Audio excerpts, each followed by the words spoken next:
Donjons et Dragons, tu peux pas faire plus geek que ça. Vox Machina, tu peux pas faire groupe de héros plus cliché en jeu de rôle. Le barbare, l'elfe qui tire des flèches, le magicien, l'alchimiste, la prêtresse, etc. Inséré cliché ici.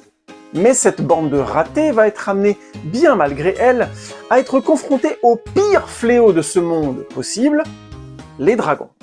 Inséré cliché ici. Non, c'est pas ça. Enfin, c'est plus ou moins ça. Non, c'est pas ça du tout. Non, vous avez carrément rien bité au tableau. Le soin à l'animation de cette série joue beaucoup sur sa capacité à plaire au plus grand nombre. Rien que les mouvements et les expressions des personnages sont vraiment subtils. Mais tu vas la fermer ta gueule! Que quelqu'un exécute cette créature contre nature! Les décors et l'univers sont variés, et plus les saisons avancent, plus l'univers se densifie avec des dieux, des monstres, des malédictions qui approfondissent sans arrêt le lore. En même temps, le jeu de base a été créé en 1974 et il est encore joué aujourd'hui en 2025. Ça aide.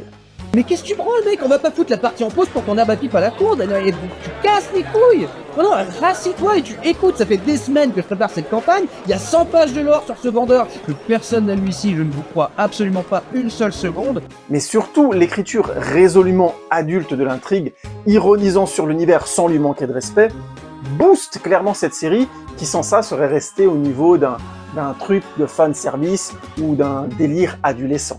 Même s'il faut l'admettre, une grande partie des fans de la série sont des adolescents.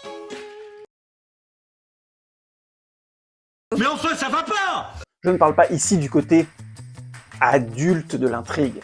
Ouh là là, ils ont parlé de Mistouquette! Mais c'est juste insupportable! Arrêtez! Le personnage du barde Scanlan est qualifié de queutard par plusieurs membres de l'équipe.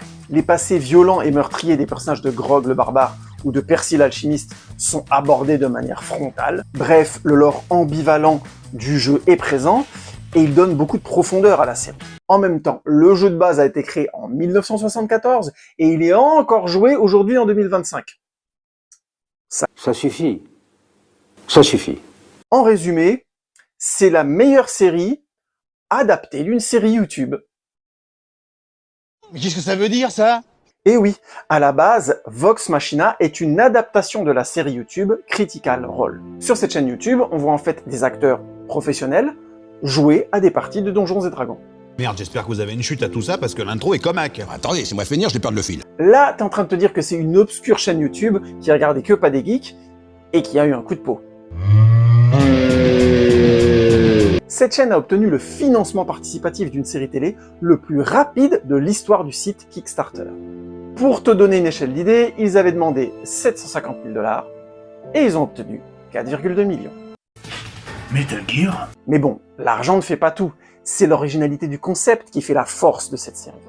Et oui, quand des acteurs professionnels jouent à une partie de jeu de rôle, ils improvisent, ils incarnent, ils deviennent le personnage. Et ça enrichit, ça approfondit le personnage. Tu te rends pas compte de ce que tu dis, mon pote. Ces pauvres filles se cassent le cul. Elles ont un sale travail. Pas plus que dans un McDonald's, mais là, elles ont aucun pourboire. Pourquoi? Elles font le même boulot. Mais la société a dit, donne un pourliche à celle-ci, mais pas à celle-là, c'est de la pisse de chat. Serveuse de resto, c'est le boulot principal des nanas qui n'ont pas eu la chance de faire de grandes études. Ça doit être le seul boulot ouvert à n'importe quelle fille pour pas crever de faim. Et elle pourrait pas s'en sortir sans le pourliche. Je m'en tamponne. La saison 1 notamment a beaucoup de moments qui déraillent presque, où les personnages deviennent presque trop larges, trop gros pour la série, te montrant, si c'était nécessaire, la très très bonne idée de ce concept. Sans blague, c'est vraiment un principe porteur de mettre en image des parties de jeux de rôle, parce que ça peut donner des histoires très originales et en plus très surprenantes. Bon, j'exagère un peu parce que au fil des saisons, on sent que cette fraîcheur des débuts, elle s'estompe un peu. Bah oui, une partie de jeu de rôle qui dure, en général, c'est parce que les participants prennent de plus en plus le lore et l'histoire au sérieux. Donc par définition, ils vont respecter l'univers, respecter leurs personnages, et de moins en moins délirer avec. Oh la vache, mais c'est nul! Mais qu'est-ce que je vous disais? Oh non, non, mais vous me disiez c'est nul. Non mais d'accord, mais là c'est affligeant, y a rien.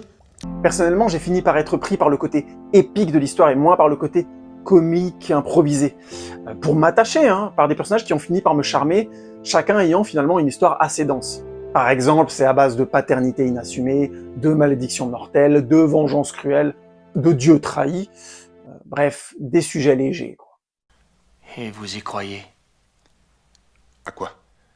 À ce feu de l'enfer éternel qui vous brûle à jamais?